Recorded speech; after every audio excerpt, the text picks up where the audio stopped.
എല്ലാവർക്കും നമസ്കാരം. ചന്ദന കൃഷി ചെയ്യുന്നതിനെക്കുറിച്ച് ആൾക്കാർക്ക് വളരെയേറെ തെറ്റിദ്ധാരണകളുണ്ട്. ചന്ദന കൃഷി നമുക്ക് നിയമപരമായിട്ട് ഇന്ത്യയിൽ അല്ലെങ്കിൽ കേരളത്തിൽ നിയമപരമായിട്ട് നമുക്ക് ചന്ദന കൃഷി ചെയ്യാൻ സാധിക്കുമോ എന്നുള്ളതിനെക്കുറിച്ച് ഒത്തിരി പേർക്ക് ഡൗട്ടുമുണ്ട്. 2012 വരെ നമ്മുടെ നാട്ടിൽ ചന്ദന കൃഷി പ്രൈവറ്റ് പ്രോപ്പർട്ടികളിൽ വെച്ച് പിടിപ്പിക്കുന്നതിന് ഒത്തിരി റെസ്ട്രിക്ഷൻസ് ഉണ്ടായിരുന്നു. എന്നാൽ അതിനുശേഷം വന്ന ഒരു അമെൻമെൻറ്റിൽ കൂടി സർക്കാർ ചന്ദന കൃഷിയെ പ്രോത്സാഹിപ്പിക്കുന്ന ഒരവസ്ഥയുണ്ട്. അതായത് ചന്ദന കൃഷി ഇന്ത്യ ഒട്ടാകെ വെച്ച് പിടിപ്പിക്കുക, അതിൻ്റെ ഉൽപ്പാദനം വർദ്ധിപ്പിക്കുക, എക്സ്പോർട്ട് വർദ്ധിപ്പിക്കുക എന്നൊക്കെയുള്ള ഉദ്ദേശത്തിലാണ് ഇത് തുടങ്ങിയേക്കുന്നത്.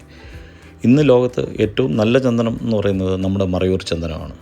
അത് ക്വാളിറ്റി വൈസ് അതിൻ്റെ ഓയിലും അതിൻ്റെ എല്ലാ പ്രോഡക്ട്സും ഏറ്റവും കൂടുതൽ ഇൻ്റർനാഷണൽ മാർക്കറ്റിൽ വിലയുള്ളത് മറയൂർ ചന്ദനത്തിനാണ്.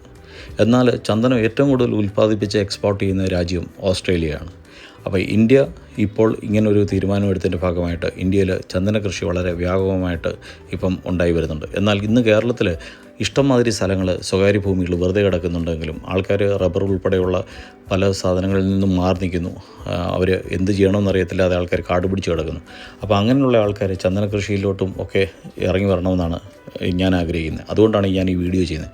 അപ്പോൾ ഇതിനെക്കുറിച്ച് ആൾക്കാർക്കുള്ള ചില തെറ്റിദ്ധാരണകളെന്ന് പറഞ്ഞാൽ, ഒരു ചന്ദനമരം വെച്ച് കഴിഞ്ഞാൽ അത് 50 വർഷം അല്ലെങ്കിൽ 100 വർഷം കഴിഞ്ഞ് അത് വണ്ണം വെക്കത്തുള്ളൂ എന്നുള്ളതും, അത് പരിപാലിക്കാൻ ബുദ്ധിമുട്ടാണെന്നും മോഷണം വ്യാപകമായിട്ടുണ്ടെന്നൊക്കെ ഉള്ളതും ഒക്കെ ഇതിൻ്റെ ഒരു പ്രശ്നങ്ങളായിട്ട് ആൾക്കാർ പറയുന്നു. എന്നാൽ അങ്ങനെയൊന്നും അല്ല ഇതിൻ്റെ സത്യാവസ്ഥ.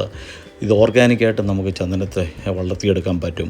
അതിൻ്റേതായ രീതിയിലുള്ള കുറേ പ്രൊസീജിയേഴ്സ് ഉണ്ട്. ഹൈ ക്വാളിറ്റി ആയിട്ട് ഈ വുഡിനെ എങ്ങനെ നമുക്ക് ഡെവലപ്പ് ചെയ്ത് കൊണ്ടുവരാൻ പറ്റും, ഇങ്ങനെ പല കാര്യങ്ങളെക്കുറിച്ചും നമുക്ക് പറഞ്ഞു തരാനായിട്ട് കൂടുതൽ എക്സ്പേർട്സുമായിട്ട് നമ്മൾ സംസാരിക്കുന്നുണ്ട് അടുത്ത വീഡിയോകളിൽ. അതുകൊണ്ട് ഇതിനോട് താല്പര്യമുള്ള ആൾക്കാർ, ചന്ദന കൃഷി ചെയ്യാൻ താല്പര്യമുള്ള ആൾക്കാർ ഈ വീഡിയോ കാണുന്നവർ ലൈക്ക് ചെയ്യുക, ഷെയർ ചെയ്യുക, സബ്സ്ക്രൈബ് ചെയ്യുക. മുന്നോട്ടുള്ള വീഡിയോസ് നിങ്ങൾ കാണുക. അതിൽ കൂടെ നമുക്ക് നിങ്ങൾക്ക് എന്തെങ്കിലും സംശയം ഉണ്ടെങ്കിൽ അത് നിങ്ങൾക്ക് ഇതിനകത്ത് അറിയിക്കാം. അത് നമ്മൾ അടുത്ത വീഡിയോയിൽ ഇതുമായിട്ടുള്ള എക്സ്പേർട്സുമായിട്ട് നമ്മൾ സംസാരിക്കുമ്പോൾ അവരോട് അതിനുള്ളൊരു ഉത്തരം അതിൽ നിന്ന് കിട്ടുന്നതായിരിക്കും. അതുകൊണ്ട് ഈ വീഡിയോ കാണുന്ന ആൾക്കാർ ഈ ഒരു മേഖലയെ നമ്മൾ പ്രോത്സാഹിപ്പിക്കുക എന്നുള്ള ഉദ്ദേശം കൂടി നമുക്കുണ്ട്.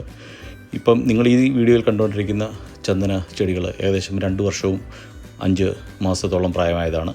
ഇത് ഞാൻ തന്നെ വെച്ച് പിടിപ്പിച്ചാണ്. എനിക്ക് ഇത്രയും കാലത്തെ പരിചയമേ ഈ ഒരു കൃഷിയെക്കുറിച്ചുള്ളൂ.